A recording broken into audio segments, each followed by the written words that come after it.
மதுரை அருள்மிகு ஸ்ரீ மீனாட்சி அம்மன் கோவிலில் உள்ள பொற்தாமரை குளத்தில் மீன்கள் வளராது. திருவண்ணாமலை சுவாமி எப்போதும் ராஜகோபுரம் வழியாக வராமல் பக்கத்து வாசல் வழியாகத்தான் வெளியே வருவார். எல்லா திருத்தலங்களிலும் பெருமாளின் இடது கையில்தான் சங்கு காணப்பெறும். திருக்கோவிலூரில் மட்டும் வலது கையில் சங்கு வைத்துள்ளார்.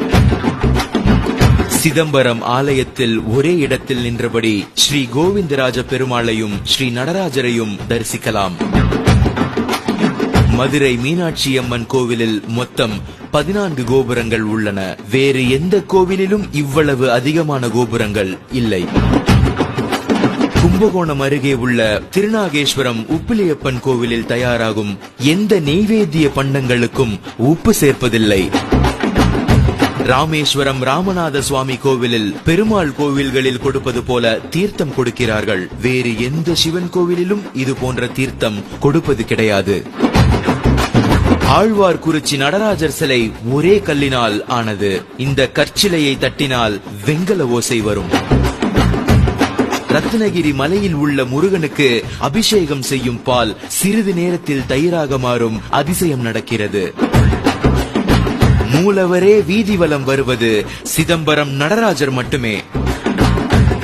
குளித்தலை மணப்பாறை வழியில் ஐவர் மலை என்ற ரத்தினகிரி மலை உள்ளது. இம்மலை மேல் காகங்கள் பறப்பதில்லை. கன்னியாகுமரி மாவட்டம் தக்கலை அருகிலுள்ள கேரளபுரத்தில் சிவபெருமானுக்கு கோவில் உள்ளது. இங்கு அரச மரத்தடியில் நிறம் மாறும் அதிசய விநாயகர் இருக்கிறார். ஆவணி மாதத்திலிருந்து 6 மாதங்கள் வெள்ளை நிறமாகவும், மாசி மாதத்திலிருந்து 6 மாதங்கள் கருப்பு நிறமாகவும் மாறிவிடுகிறார். சந்திரகாந்த கல்லால் உருவாக்கப்பட்ட இந்த சிலைக்கு இப்படி ஒரு சக்தி இருக்கிறது.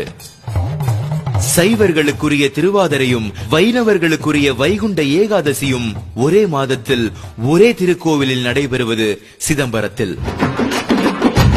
இமயமலை சாரலில் இருக்கும் திருத்தலங்களில் ஒன்று பத்ரிநாத். மே மாதம் முதல் வாரம் நடை திறப்பார்கள். நவம்பர் மாதம் முதல் வாரத்தில் மூடுவார்கள். நவம்பரில் கோவிலை மூடும் போது ஒரு தீபம் ஏற்றுவார்கள். அந்த தீபம் மீண்டும் கோவில் திறக்கப்படும் வரை, அதாவது 6 மாதம் எரிந்து கொண்டே இருக்கும். காசி நகரை சுற்றி 45 மைல் எல்லை வரை கருடன் பறப்பதில்லை. சமயபுரம் ஸ்ரீ மாரியம்மன் உட்கார்ந்த கோலத்தில் மிகப்பெரிய திருமேனி. இவ்வளவு பெரிய ரூபமுள்ள அம்பிகை வேறு எந்த கர்ப்ப கிரகத்திலும் இல்லை. இத்திருமேனி சிலை மூலிகைகளால் ஆக்கப்பட்டது. தேனி மாவட்டம் கம்பம் அருகிலுள்ள சுருளிமலை குகையில் விபூதி அள்ள அள்ள வந்து கொண்டே இருக்கும். இந்த குகைக்கு பெயர் திருநீர் குகை. சென்னிமலை முருகனுக்கு அபிஷேகம் செய்யும் தயிர் புளிப்பதில்லை. இவை அனைத்தையும் கேட்கும் பொழுது வெறும் ஆன்மீகம் மட்டுமல்ல, இதற்குள் அறிவியலும் புதைந்து கிடக்கிறது என்பதை நம்மால் உணர முடிகிறது. வாழ்க முன்னோர்கள், வளர்க நம் வாழ்வியல்.